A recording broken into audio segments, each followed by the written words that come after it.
So on behalf of the Michigan Council for the Social Studies, my name is Adam Lincoln, and I would like to welcome you to the third day of our virtual conference, The Stories We Tell, Accounts, Anecdotes, and Authenticity.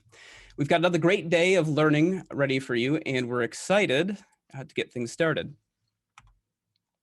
In just a couple of minutes, we'll be inviting our keynote speaker to the stage, Owen Bondono, this year's Michigan Teacher of the Year. But first, we have a couple of conference etiquette things to go over and a brief word from our amazing sponsors who made today possible. At the end of each session, please take the session survey. These are individualized for each session, and the results will be shared with the presenters.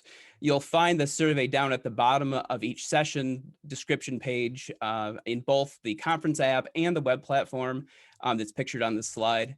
Every session survey you complete gains you another entry into our conference drawing for one of the 10 free copies of We Interrupt This Broadcast, a book with audio CDs partially written by Monday's keynote speaker, Bill Curtis. To catch a session recap later, come back to a session page in a couple of days, and you're going to have access to the entire conference worth of learning for several months after the conference has ended. This is a great way to catch extra sessions that you may not have been able to watch live because you were interested in a different session and went there. There are up to 18 sketch credits available for live attendance at the conference, and we'll be running the Zoom reports to confirm attendance. But as a backup, please, we recommend that you type your name in the chat so that we can check the chat logs if there's an issue with reporting on the back end of Zoom. We'll compile things after the conference is ended, and you should get an email from MOEX about the conference survey within 2 to 3 weeks after the conference is ended. If you don't receive this notification, please check your spam folder, and you can email info@mcssmi.org for assistance, and we'll send you a link to the Google form you need to complete via the app notifications and everyone via email. So while attending the session, make sure you keep your microphone muted unless the speaker has requested verbal feedback. This will help make what the presenters are saying sound clearer, both for the people attending live and those who catch the session later. Of course, you're welcome to keep your video cameras on or turn them off. It's up to you.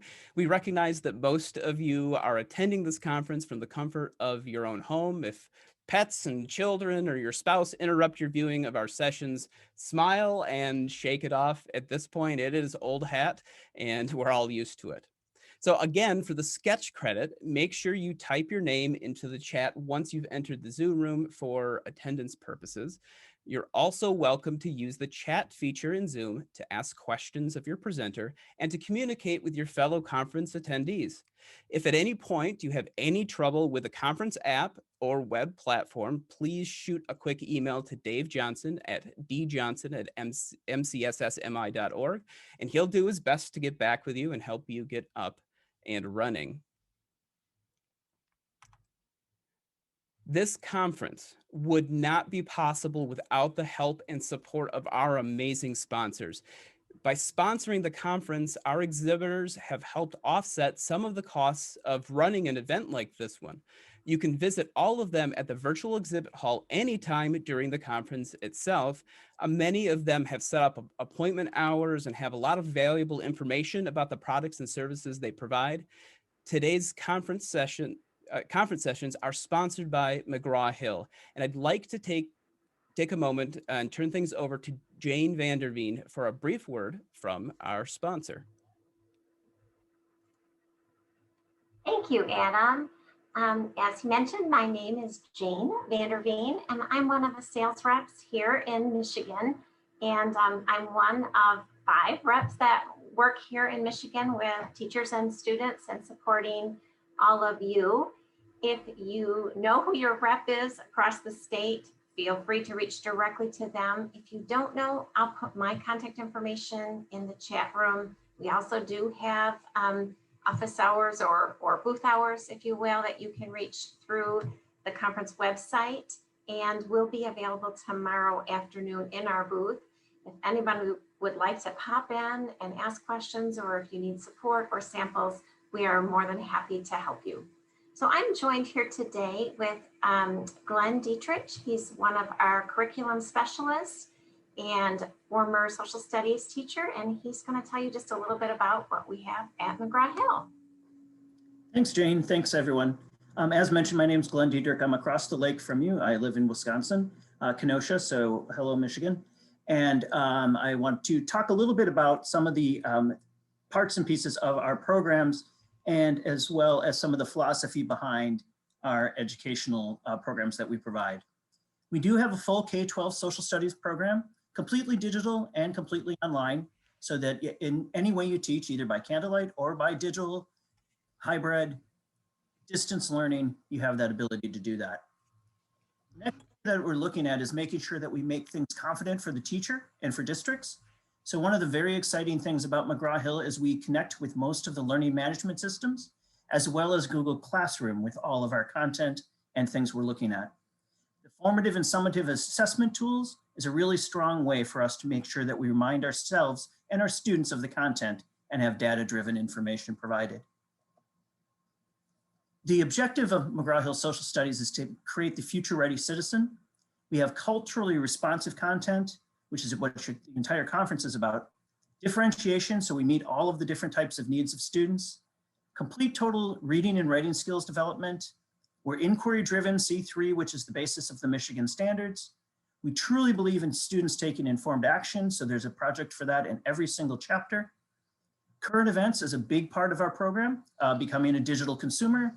And then for our 612 partners, we do have a targeted reading support with something called Learn Smart, which has been a very, very popular as an asynchronous learning tool during COVID.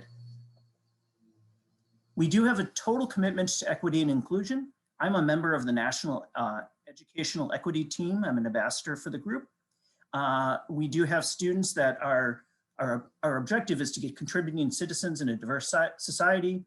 We have experts in social emotional learning, equity and inclusion, and that's part of all that we do. We prepare our students to be future innovators, problem solvers, and leaders, really moving for that leadership piece. All of the cultural awareness and responsive teaching skills are built into the program itself. And we adhere to the 5 core principles: excellence, engagement, ethics, efficacy, and equity. As mentioned earlier, we do follow through on the whole C3 inquiry arc. And so you'll find that throughout all of our programs from kindergarten all the way through advanced placement. And taking informed action is such an important part of what we do. So on the left-hand side, you'll see the beginning of the project, talking about why governments and citizens need each other for our elementary students. And on the right side, you have an example of take action citizenship around the topic of immigration. We fully keep all of our things up to date. So we have grade appropriate impact news for kindergarten through 5th grade. By the way, in Election Central, and then definitely check out our Sync Blasts, which provide daily updates to things that are going on around the world. In our assessment tools, they're printable. You can customize, auto grade, share test, utilize tech enhanced questions, and truly create a data-driven classroom. Here's an example of the Teacher's Edition for the elementary, walking through the pretest, ongoing lesson assignments, chapter assessments, and always having a rubric for any project that our students experience. And then this is the test generator that's built into the program for secondary. What I'd like to do is to talk a little bit about the fact that Amber will be talking today at 5:30. If you want to take a quick scan of this, and this will bring you to our link this afternoon. Her title is talking about students and listening to students, and it's going to be a very, very powerful session, lifting student voices, which fits in beautifully with the conference theme. I'll wait a couple seconds, the awkward Zoom time. And then the final one is for the Michigan demo code. So this will give you access to all of the things that I just mentioned and more. Also, please feel free to reach out to your reps. All of the rep information is found on that demo code as well. And here's a picture of your team. So there's Jane and Kevin and Faye, Scott and Laura. And then as a curriculum specialist, I'm in the region and they didn't want to put my picture up there, I guess. So thank you very much for your time today, and I'll hand it back over to Adam. Thank you so much, Jane, Glenn, Kevin, and especially McGraw-Hill for being a sponsor for today's conference. We really appreciate you being here and at the keynote. So thank you so much. I need to share my screen one more time here.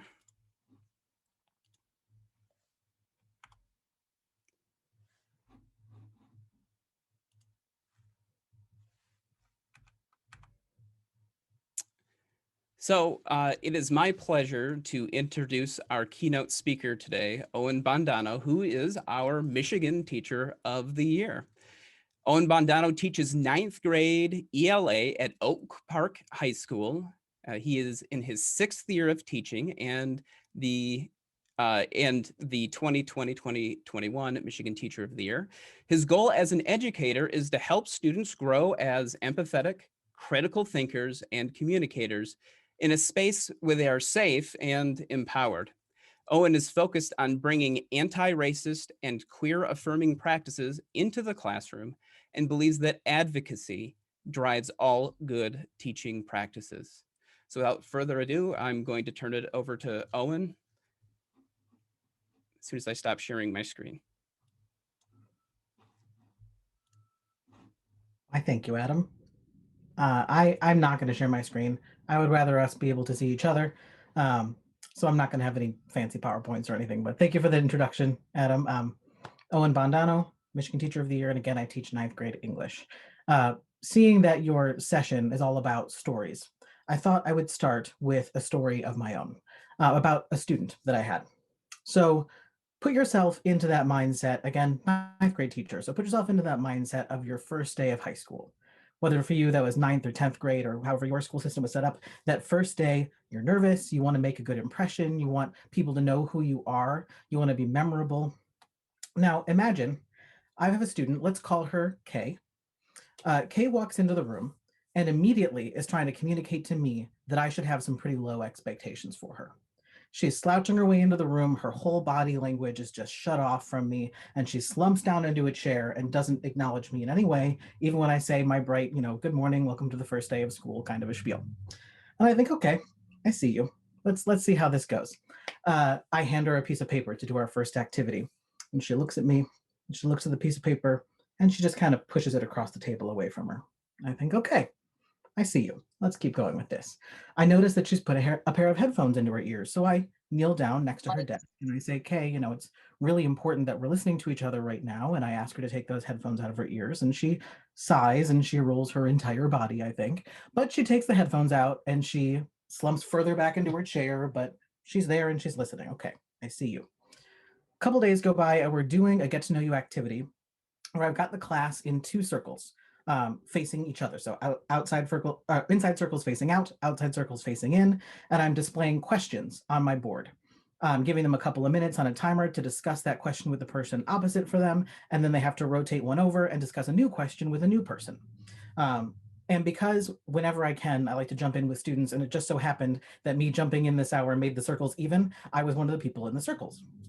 And at one point, I look over and I see Kay, and she's got her arms folded, and she's sort of angled away from the student she's supposed to be speaking to and not really engaging. And I think, okay, I see you. And eventually, Kay is across from me. And I flip to the next question on the board. And this question happens to be, what is something about you that someone wouldn't guess just by looking at you? And the format I had for this activity is they had to start with an introduction. They had to introduce themselves, shake hands, and then discuss the question. So when Kay sees this question on the board, she gets this look like, I got him now. Here we go. And she looks at me with this look of evil determination on her face, right? And she says, my name is Kay, holds out her hand. And she says, I'm gay. And I did my very best not to laugh because I stuck out my hand. And I said, Kay, it's very nice to meet you. My name is Mr. Bondono, and I'm bisexual. You would have thought that I'd smacked her across the face with the way that her jaw hung open after that. She said, really? I said, yeah, really. And she said, you're not playing around right now. And I said, no, I'm not playing around right now. And we went on to have a great conversation for the rest of our time. And for the rest of the hour, I watched her interact with a student across from her in a much more genuine and open way. Now, I'm not saying that all Kay's problems were fixed. Kay certainly had a long history of struggling with school by the time she had gotten to high school. And her initial her initial attitude towards my room and my classroom was born out of that difficulty. You know, she wanted me to have those low expectations so that she could then fulfill those low expectations without much of a fight. But one thing that did change for her was because she saw me and I saw her and she knew that I saw her from that moment. She came to me when she had problems. I got to be her adult in the building. And first semester together ended, and for the first time since she was in elementary school, she didn't have any F's on her report card. And you know how it is with some students, no F's is a celebration. So we did have a little celebration for that no F's semester. Next semester, end of the year, that one closes, and for the first time in her whole life, she has all A's and B's. And we had a party. When I tell you, we had a party. And again, I didn't magically fix Kay's problems, and I got to know a lot more about her and about some of the things that she was facing in her life that year. And moving forward, you know, her life isn't perfect. Nothing got fixed in that sort of a way, but she had a human being, an adult in the building that was there for her and she knew was there for her, which made a world of difference for her education. This story really, I think, illustrates more than anything the power of bringing your authentic self into your classroom, because you don't know which part of your authentic self is going to resonate with a student and be the thing they needed to hear. It reminds me of some of you are probably familiar with the actress and activist Laverne Cox. She was the first transgender woman to be on the cover of multiple magazines, including Time and Cosmo, and to win multiple acting awards. And she, back when I was in college, in an interview, was asked what it was like to be a role model for the transgender community. And I will never forget her response. She said, "I hate the term role model. I think it's presumptuous to think that anyone would want to model their life after you, but I do like the term possibility model." I have held that term possibility model in my heart ever since. Because yeah, I'm not a role model. I'm not trying to show students how they should live their lives, but I am showing them one possibility of what adulthood might look like. And for especially my LGBTQ children, seeing someone like myself, I identify, by the way, not just as bisexual, but also I am a transgender man. And they see this person who is out and is proud of himself as one possibility for a future for themselves. And so I do this, I make this a core element of my teaching, both for my LGBTQ kids who need to see that, but also for the students who are not LGBTQ, who maybe think of the LGBTQ community as being part of that us versus them dichotomy, who don't see us as just normal everyday people and need to see that that's who we are. So for them, they can hopefully in the future, when they meet someone else who is gay or lesbian or bisexual or transgender or queer in some other way, they can think to themselves, oh, yeah, themselves rather, oh yeah, I had that teacher in ninth grade and he was part of this community. And he was just like all my other teachers. He cared about me. He made me do homework and read stupid books I didn't like and all the other things that teachers do. And was just a normal person, and start to break down some of those barriers between us and them. I've been a member of this community, LGBTQ community, obviously for my whole life, but I have a different perspective than many who are in this community because I was also raised by an LGBTQ parent. My mother is a lesbian, and so I remember even in elementary school, that was a while ago, of course, but not that long ago. And the way that our culture has shifted so radically in the 20 years since then is pretty wild. Including, I remember when I was 9, I was on the playground and there were 2 little boys who were calling each other lesbians. They had no idea what the word meant, but they'd heard it used as an insult. And so in the way that little kids do, they were throwing the word at each other as some kind of an insult. And little 9-year-old me said, "Do you even know what that word means?" And they admitted that they didn't. And I gave them the definition that my mother had given me, which is that a lesbian is a woman who loves other women instead of loving men. Well, guess who got in trouble for talking about things that were inappropriate on the playground? So it sent me the message right away at that age that my school was in my school, my family was not appropriate. It was not appropriate for me to bring them up or talk about them in my school. And of course, this got worse before it got better. I had friends who, once their parents found out about my mother, suddenly they couldn't come over to my house anymore. I had teachers who ignored homophobia. I had teachers who would sort of subtly shush me whenever I said something that might allude to the fact that my mother was a lesbian. And it was just made abundantly clear to me at that young age that there was something about my family that wasn't okay at school. It wasn't welcome there. And as I got older, I remember being in middle school in a great current events class that we had. One of my classmates asked the teacher why it was that LGBTQ people needed more rights. He said, they're American citizens, aren't they? So what more rights do they need? And the teacher, instead of handling the question himself, knew that I had this personal connection with the community and said to me, why don't you answer that question for this student? Now, I'm a pretty laid back person, pretty chill. It's actually one of my strengths in the classroom. It takes an awful lot for me to raise my voice. I'm a pretty chill person. The student who asked that question is someone I'm still friends with today. And when he tells this story, he will tell you that at that moment, I turned into the Hulk. Um, it was not a great conversation, and it made me super uncomfortable at the time in a way that I didn't have the experience to articulate. But I know looking back, I didn't like the fact that I was put on the spot to speak for an entire community of people and defend the fact that we were human beings. And this would happen over and over again as I went through middle school and high school. Whenever a teacher wanted a subject to debate, inevitably, somehow, gay marriage would come up on that docket, and I would be asked to defend the humanity of my mother, and then eventually my own humanity as I came out amongst my peers.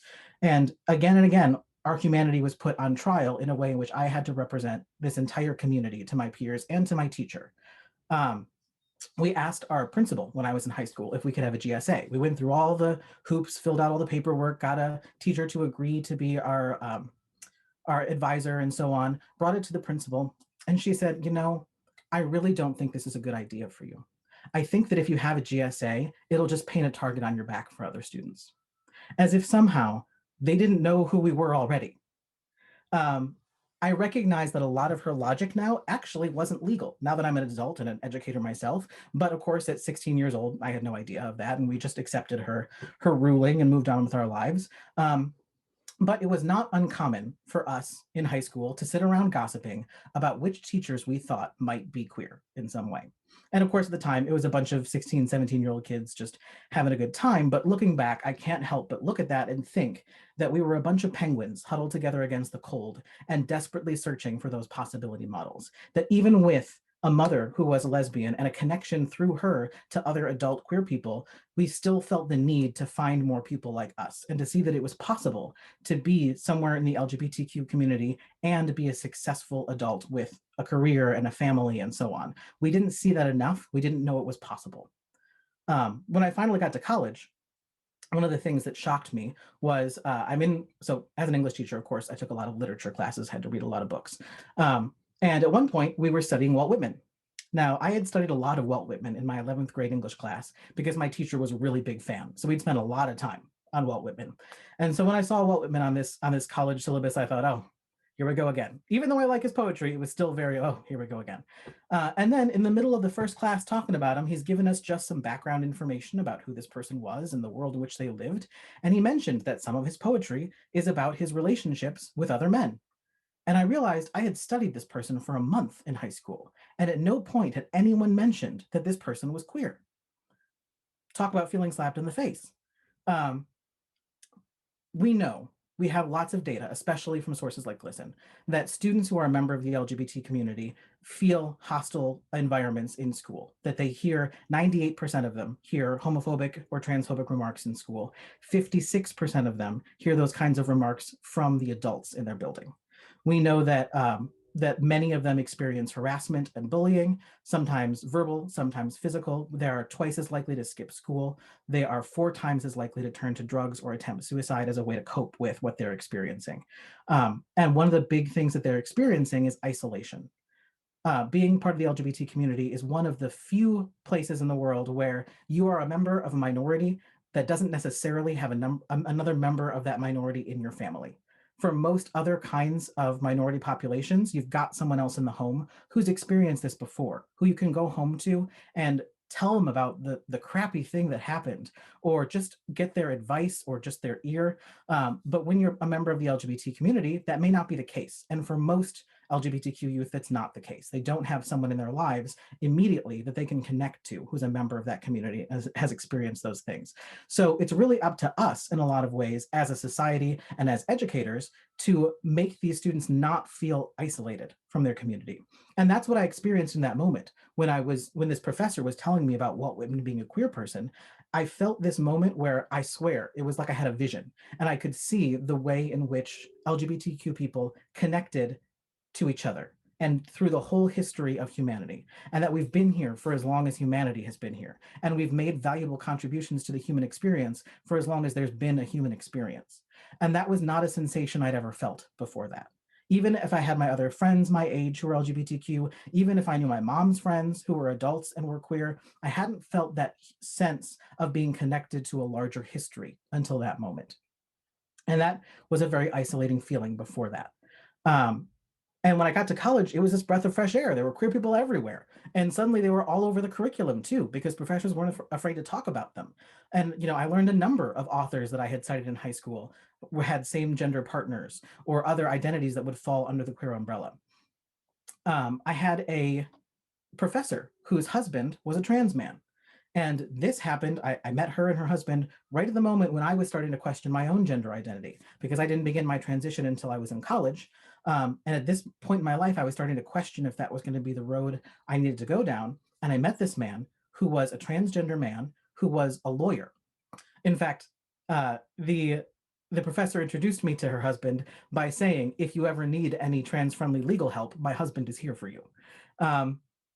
And I had always felt like being queer was sort of inherently punk rock. We're already rebelling against some part of the established society as is. I think that's why you see a higher number of LGBTQ people who have like pink hair and facial piercings and tattoos and stuff, because we feel like we're already out there, so we may as well just go all the way out there, right? So I always felt like we were kind of punk rock just by existing. And here was this respected lawyer with a law firm and like a briefcase and a suit, and he was one of my people. He presented such a possibility model for what life might be as a trans person. I met other adult trans men at a support group in Ferndale when I was in college that made me realize, oh, they have careers, they have families, they have normal lives. You can do that. And that had been a big part of my fear when I realized that I was having all of these conflicting feelings about my own gender. A big part of my fear was being afraid that I wouldn't have that life, that I'd never be able to get married or have a career. And many people were telling me that I couldn't go to school to be a teacher and be a transgender person, that nobody would want me in front of their children. I'd never be able to get a job. But here these people were with these lives, well being trans, and what possibility models they were for me. But still, when I was a new teacher, I was sort of just repeating the patterns of my own history for a while. Part of it was I was afraid that I would lose my job. It wasn't until the Bostock decision this past June that LGBTQ people acquired protection under the law for employment. Before that, it was perfectly legal in the state of Michigan to fire someone because of their sexual orientation or their gender identity. So part of being afraid to come out at work and with my students was I just didn't want to lose my job. I liked being a teacher, didn't want to stop doing that. But another part of it too was that, I don't know about you, but I believe that building relationships is fundamental to what we do as teachers. And if you can't build those relationships, you can't be as effective a teacher as you could be.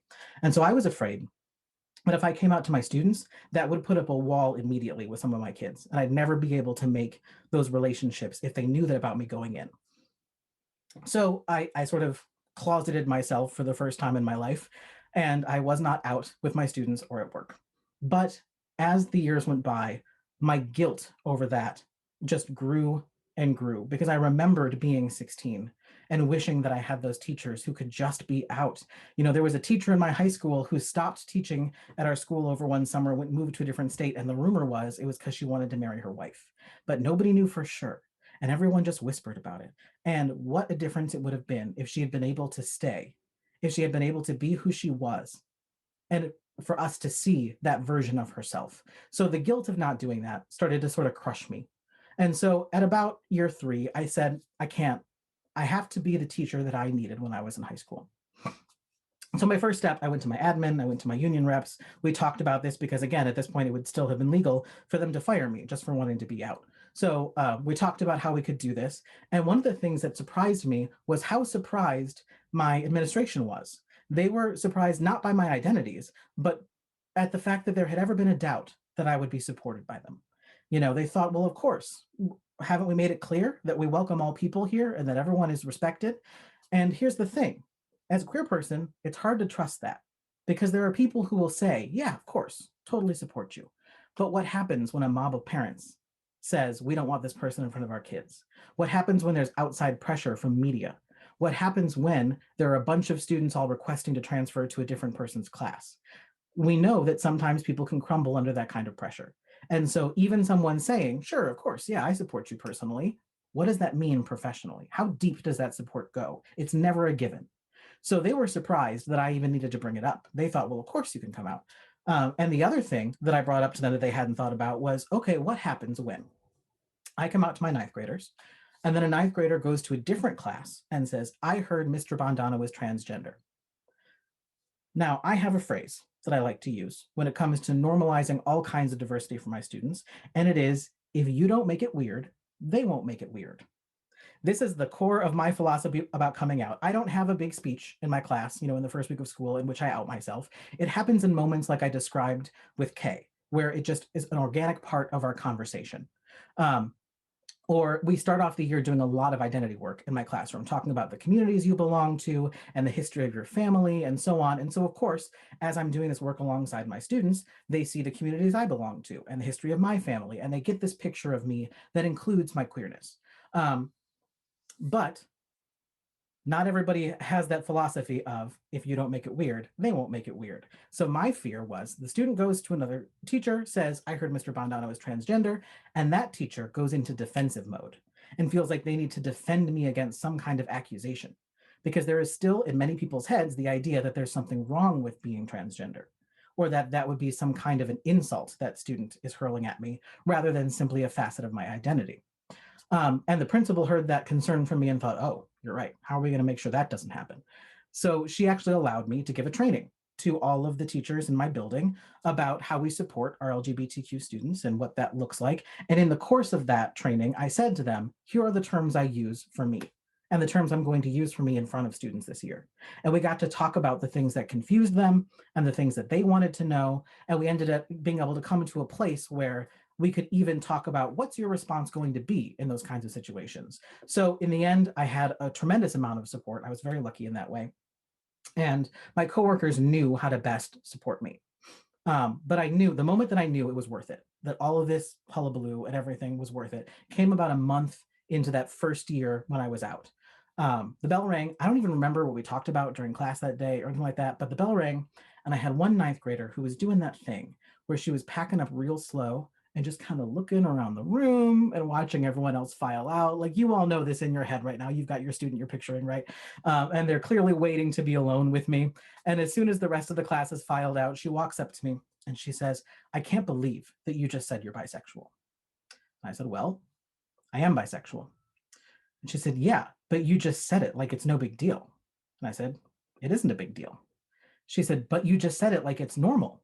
And I said, it is normal. And at this point, as you can imagine, she was getting kind of worked up. And she said to me, but you just said it like you're not ashamed. And I said, I'm not ashamed. And there was a bit of a pause where she thought about that. And then she said, I guess I'm still kind of ashamed. And I got to watch this student over the course of the rest of our year together settle into this version of herself that wasn't ashamed anymore, who got to be her authentic self. If nowhere else in her life, she got to be it in my room. And she got to be this version of herself that was new and exciting and real. And I got to watch her settle into that with me in my room. My goal here is to tell you that anybody can be a possibility model. It's not limited to those of us who belong to certain communities or anything like that, because there are all sorts of things that you can be a possibility model for understanding and for caring, for a person who makes spaces safe for other people. We can all be possibility models of all kinds of things and all kinds of identities and lives. Now I'm kind of known as the trans educator, I'm lucky enough to be the first Michigan Teacher of the Year who is out as transgender. And as far as we can tell with the records, I may be the first state level Teacher of the Year who is transgender in the entire country, which is an honor. And I am so happy to fulfill that role. But it does mean I'm kind of the trans teacher now, which is fine. But when I think about that, being the trans teacher, again, I'm an English teacher and I'm also a giant nerd. So my brain kind of jumps to the Greek and Latin roots for that. Trans comes from the Greek and Latin root that means across. So transgender, you're moving across genders, right? And so it makes me think about what other ways do we as teachers, what other ways are we all trans in that way? How do we move across, beyond, or through, as the definition of the word trans asks us to do? How do we do that for our students? How do we move them across, beyond, or through? And so it makes me think of a bunch of other Greek and Latin roots. So if you won't mind me geeking out for a minute, here are some of my favorites, right? We've got formare, which is a Latin word, and it means molding or forming. And so when we put that together with our prefix here, we get transform, to reshape something.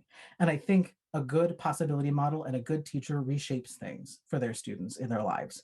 We've got the Latin word grati, which you kind of got to go through like a twisted path on this one, but eventually it becomes the word transgress, to go beyond a boundary, because it means go. Grati means go. And so how do we transgress? And how do we move beyond boundaries for our students and help them move beyond whatever boundaries they've imposed around themselves? We got sender, which is a real weird one in Latin, and it means to climb. It's also the root of the word ascend, if that helps you visualize it. And transcend means to climb above a limit. So how do we do this for our students? How do we surpass our limits and our fears and help them do the same thing? And my very favorite word that comes from that root of trans is actually one where we don't know the root of the rest of the word. It's still a mystery to us linguistically, but the word is transmogrify, to step beyond a transformation. A transformation that is so much a surprise that it feels almost like something magic is happening. And I think for all of us as teachers, we have that reward as teachers of the light bulb moment, right? That moment when we've transmogrified something for a student academically, and that light bulb goes off and they get something they didn't before. But how are we also transmogrifying the students themselves? How are we transmogrifying them into confident human beings who are successful in whatever way success matters to them, who make sure that they are safe and seen and not alone? So I encourage you as a teacher to normalize diversity. I think I don't need to give you any specific advice here. I think the stories I'm trying to tell perhaps speak for themselves, but I do encourage you, don't make it weird, and they won't make it weird, first of all. Shelter all of your students. Bring your authentic self to every conversation, because you don't know which student it is that needs which part of you in that moment. And be a possibility model for whatever it is that you can do and be. I got one more story for you before I'm done here, which is a story about my dad. I love my dad, but when I came out to him as trans, he was a little confused. Didn't fully get it. We had to have a lot of conversations. He's the kind of person that I had to give a book to, a book from a sociologist that sort of like explained what was happening before he fully understood what was going on with his child, right? But once he got it, he got it. He sort of realized that even if he couldn't really grasp what it felt like to feel like your gender was different from the one in which you were born, he knew that me, as I transitioned, that he was seeing his child become more confident and more comfortable and becoming the person they were supposed to be. And so that he could get behind. Whether he understood the rest of it or not, he could get behind that, right? And so eventually his sort of shock and confusion turned into affirmation of who I was. I will never forget my first birthday after I came out to him. My dad is still the kind of person who buys cards for people. I don't really know that many people who do that still, but he still buys cards for every card giving occasion. And so my birthday rolled around, and he, I swear, must have had the criteria in the store of finding the birthday card that said the word son, S-O-N, the biggest on it. Because like the whole front of the card was like, happy birthday to my son. Like it was like the whole card. And it was so wonderful that he had kind of gone overboard in that way to show me that he thought of me in this role and in this changed way that I wanted him to see me. 12 years after that, I became the Teacher of the Year for Michigan. And my dad is a very protective person. One of the things that he was very worried about when I first came out to him was that this would expose me to violence in a way that I hadn't been exposed to before. That was a major concern that really probably has never gone away for him. And so I was getting ready to go to my second interview ever as Michigan Teacher of the Year. And I was talking to my dad about it. And I was saying, I think I need to deliberately out myself in this interview because I want my transness to be part of what I'm doing as Michigan Teacher of the Year. I want it to be visible. And I also don't want it to become a gotcha moment later on. I want to control it and I want to get that information out there quickly. And he said, I get that, but are you sure you're going to be safe if you do that? If you put that so far into the public? And I told him, I know maybe there's the possibility that it will make me less safe, but I think that it's something I have to do. It's necessary. And I'm doing it for the kid that I was that needed that. And I'm doing it for all the kids right now who need it, and for all their parents who need to see that you can be a successful adult with a career and a life and all those things and be queer. And he thought about this. And then he said, yeah, I know. And that's another source of my pride. So right there is another possibility model in my own life of someone who can defy your expectations for growth and support. Before I go on to take any questions you guys might have, I actually want to leave you with 2 questions, and I'll put them in the chat as well, because I know sometimes it's easier to see things. I want you to know that these questions are not rhetorical, but they're also questions I don't need you to answer right now. These are questions for your consideration about your practice and about who you are as a teacher. And they're questions that I encourage you to think about and sort of ruminate on before you try to answer them. So the first question is, what are you a possibility model for?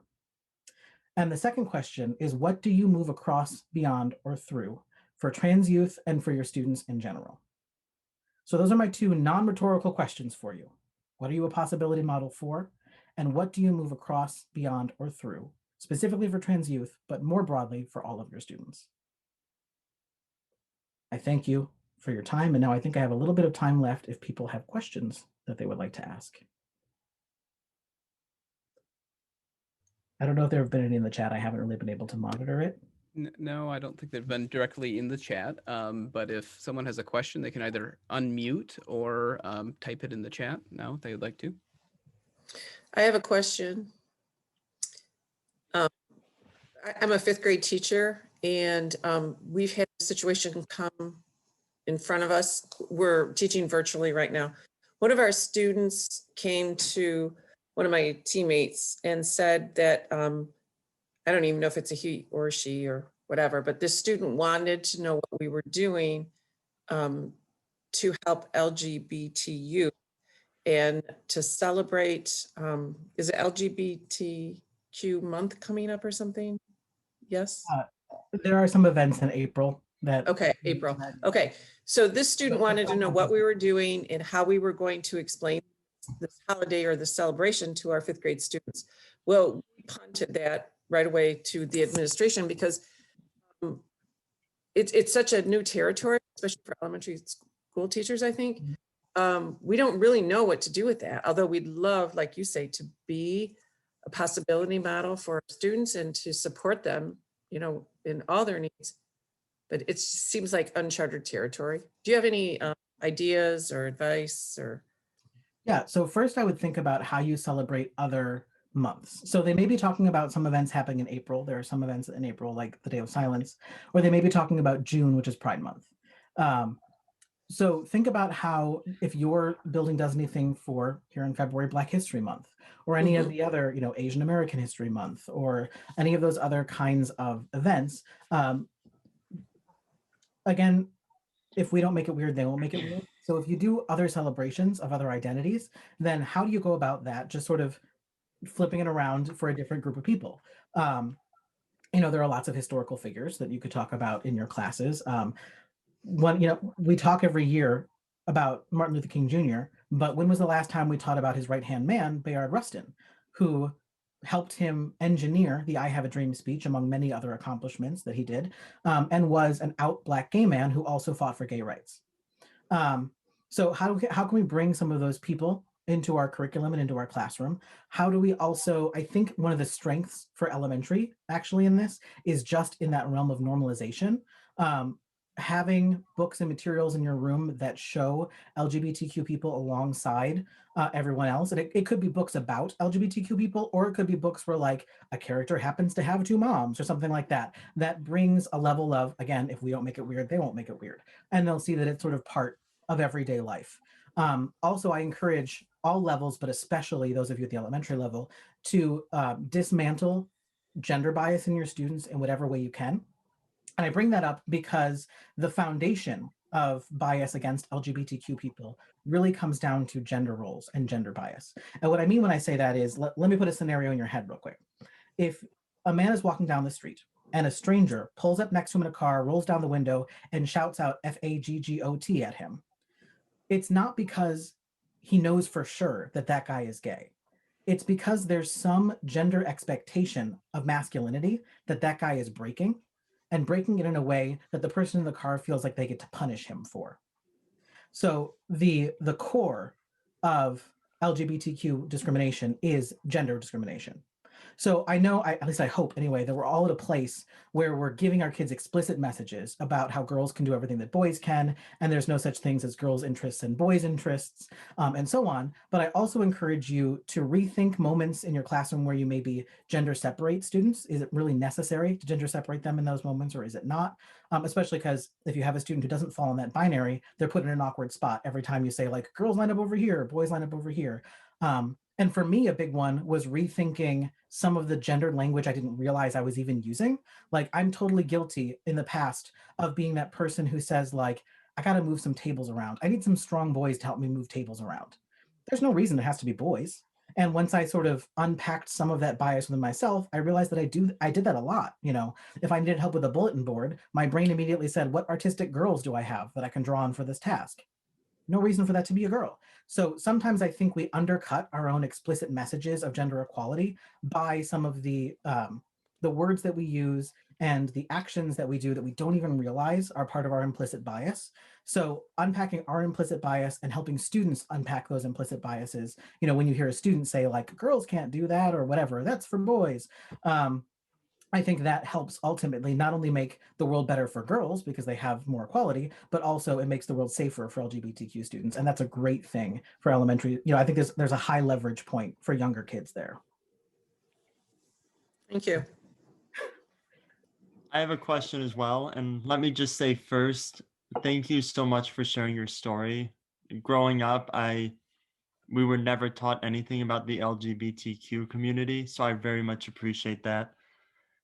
I had a conversation with my civics kid last Friday, and I was wondering if you would do anything in terms of coming into my virtual classroom, maybe sharing your story, and because kids had questions, and by no means am I able to speak as well and as thoroughly as you are. So thank you for your contact information. I can reach put my out to email you. address into the chat, and literally anybody here is welcome to email me if you have. I've gotten the honor of being able to speak to GSAs around the state and other classrooms and stuff like that. So I'm happy to do that as much as my schedule allows me to do. And also, if you have like questions or anything after this that you didn't think of now, feel free to use my email address and contact me with those things. I'm more than happy to do that. Thank you so much. I appreciate it. I think we're coming up on the end of time. I'm sort of looking at Dave when I say that. It's 5:20, correct? We have the room until 5:30 pardon me. when the next presenter launches the Zoom and kicks us all out, like happened all the time on Monday. So you still have 10 minutes. Oh, okay. Well, good. Are there additional questions that people would like to ask? If Owen, if you're okay answering some more. Of course, yeah. Hi, Owen. I've got one question. If you can hear me, I didn't actually check my mic. Yeah, you alluded to some of the activities that you do at the beginning of each semester around like sharing about around students' communities and their backgrounds and their identities as well. So I'm just kind of curious, like I'm always looking for better ways to do that myself. If you kind of have, you mentioned like in the room and the two different circles and asking the questions, if you have like another go-to activity that you always do at the beginning of the year that you would recommend in that vein. In the vein of like getting to know you type stuff? Yeah, and sharing about community and as well as identities, just how you get that, I don't know, are able to get that out of students and get them comfortable. Yeah, so we do a lot of stuff like that. At the beginning of the year, we do my kids sort of laugh at me sometimes because I like taking like artsy crafty kind of like elementary stuff and making my high schoolers do it. And sometimes they're like, ugh, I'm too grown for this, but then they like secretly enjoy it. So I'm all about that. So I like doing stuff like where there's going to be an artifact about them on the wall. So I've done stuff like have them cut t-shirts out of pieces of construction paper, and they have specific things they have to put on that, like a word to describe them, their favorite hobby, like stuff like that, communities they belong to. I had them do one once where they had to trace their hands, and everybody did it onto like this golden colored paper.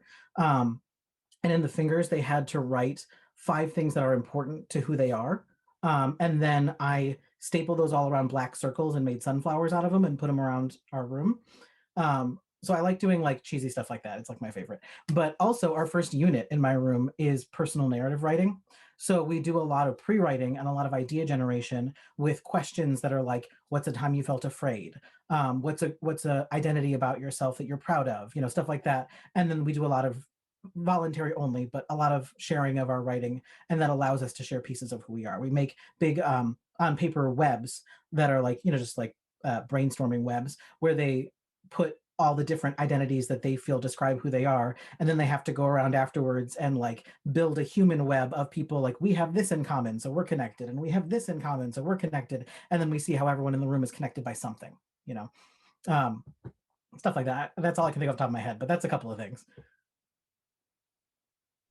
Love it. Thank you.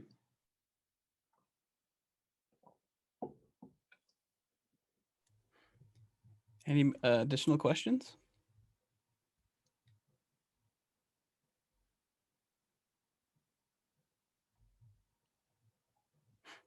I do a lot of dancing in my seat when I'm waiting for my students to ask questions, so it's an instinct now. I'm doing the counting in my head, trying to give good wait time. So, but it's a little bit different on Zoom. I think it feels different anyway. Mm-hmm.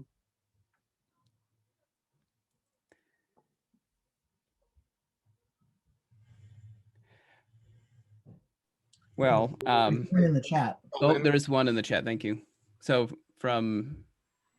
what advice would you give to pre-service teachers who want to know how to be out with their students?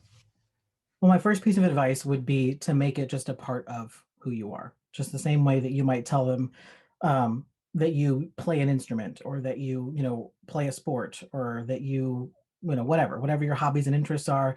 You know, students learn those things about you sort of organically through sharing who you are in the classroom, and let that be a part of it. You know, I don't know, I'm not going to presume anybody's identity here, but it could be that you talk openly about having a same gender partner. It could be, you know, in my case, my transness will often sort of organically manifest either when we're talking about those communities we belong to, and I'll put transgender on my list, or sometimes, you know, we're sharing stories about ourselves, and there are certain stories about me that don't make a lot of sense unless you know that I was perceived as a girl when that story happened. So I may out myself in that way to tell this story about me in high school or in college, and that's another way that they know. My other piece of advice would be open to your students that are going to have questions. You know, take that time to answer their questions. If they ask a question that you know would be rude to ask of another LGBTQ person, I point that out to them. I'll say to them, you know, that's not a question you should ask just anybody that you meet who's a member of this community. That's a rude question, and I'll explain to them why. But then I usually follow that up with, but because I'm your teacher and I want to help you better understand, I will answer that question for you. Unless it's, you know, there are certain topics, you know, I'm not going to talk about like sex and stuff like that with them, of course. But as long as it's not one of those obviously do not talk about it with your student subjects, I'm happy to answer that question just to expand their own understanding of the world and of people who are different from them. Because that's generally the kids who ask the questions. It's generally not your LGBTQ students, it's your non-LGBTQ students who maybe have never felt comfortable with somebody who's a member of this community, and comfortable enough to ask the questions that they have. So it's a great way to clear up their misunderstandings, and you kind of got to be ready for it, but you also kind of got to be ready to deflect the questions that maybe aren't appropriate or would be rude in another setting. But yeah, again, don't make it weird, and they won't make it weird. But I do recommend that you have a conversation with your admin beforehand, because even now, where it's no longer legal for them to fire you, you still want to make sure that they know that this is a thing that you're going to be open about in your classroom. Like my principal, for example, one of the things she did was she wrote up a form letter that was going to be her response in case any parent ever contacted her with a complaint about their child having a queer teacher. And it was just like a pat 2-paragraph, like, we support everybody, sorry, kind of an answer, you know. But she wanted the time to really prepare that in advance, talk to other principals about what they do in those situations, and be ready so that that kind of a situation wouldn't be sprung on her unaware. So having that relationship with an admin, making sure that they are behind you, is really important, especially because we know too that just because it's not legal to fire someone for this reason anymore doesn't mean that someone couldn't find another reason if they really wanted to. So just for your own sake and for your own, if once you're interviewing too, I know this is a controversial opinion, but I'm firmly of the belief that when they ask you things like, do you have any questions? I ask questions like, how do you support your LGBTQ staff? Just by asking that question, I know I'm outing myself and that there are going to be jobs I don't get offered because of doing that, but I would rather not be offered that job if I'm not going to be safe there. And that's obviously a luxury that I can afford because I have a job currently. So your own mileage may vary on that one, but I'm a big fan of, if you're in the position to do so, ask a question like that and gauge what kind of support you're going to have before you even enter that position. I think that's all I got for advice. Welcome to the profession. You're loved. I had a quick question about diversity or sensitivity training for high school students. Mm-hmm. Like how to, you know, talk to each other appropriately, basically, without calling each other out of their name. So are you talking about like when a student says or does something that may be like a bullying remark or a... Yeah, yeah, definitely. So there's a 5-step procedure when something like that happens that GLSEN has developed, and it's like my favorite way to respond to this. So the first thing you do is you stop what you're doing to address it right away. Because if you don't, if you think, you know, sometimes we have that teacher instinct of like, I'll address this one-on-one later, but doing that to the rest of the class just communicates inaction and that they don't know if they're going to be safe in your room. So the first thing you have to do is address it right away. Stop your lesson, stop whatever's going on to address it. And then the second thing you have to do is name it, and name it very specifically. Don't just say that's inappropriate, because what you want to do is you want your students learning why it's inappropriate. So I'll say like, that remark was sexist, or that remark was homophobic, or whatever. And then I'll follow that up with, and we don't do that in my classroom. So that's step 2, is to label what's happening, just describe what you saw, basically, so that everyone knows why you stopped and what you're addressing. Then make it a teachable moment if you can. A lot of the times when I say something to my students like, hey, that was a homophobic remark, we don't do that here, their knee-jerk reaction is to say, oh, I'm not homophobic, I didn't mean it that way, which is a great time to have a conversation about implicit bias. Again, I teach 9th grade, so like adjust for your, I don't know what age group you teach, but adjust for your students and age group and so on. But it's a great time to have a conversation about why the remark was inappropriate, about our implicit biases, and about how we make sure that our classroom is safe for everybody. Then you want to follow up with anybody who might have been harmed. That's step 4. Ask them what they need. Don't assume you know what they need, but ask them what they need. And if you can provide that, provide it. And then the 5th step in this little process is to follow through on anything else that may be like a district or school policy. That's actually the hardest step for me. When I get to step 4 and everybody's sort of been protected and made whole, my brain says, oh, we're done now. But you have to follow through on any policies that may be in existence for equity's sake. And, you know, if this is a pattern for a student, those patterns have to be written down somewhere in order for us to know their patterns. So that's sort of the 5-step process that I recommend when those instances happen. And that 5-step is really easy to modify, in my opinion, for when a coworker also says something that they don't realize is kind of problematic. You know, stop what you're doing, identify what happened, have a conversation, a teachable moment about it, help anybody who may have been harmed, and then follow through with any policies and procedures that may need to be followed afterwards. That's like the go-to 5-step process that I know.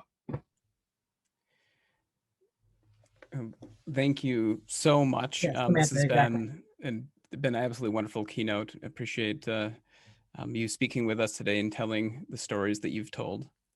So a big thank you to Owen on Zoom. I know it's a little bit hard. So, but anyway, once again, we'd like to thank Owen for his time today. And as you head, and we're not going to head to a break, giving you a little bit of time for the next session. So please enjoy the stories that we tell and have a great conference experience, everyone. Thank you so much. Thank you all for being here.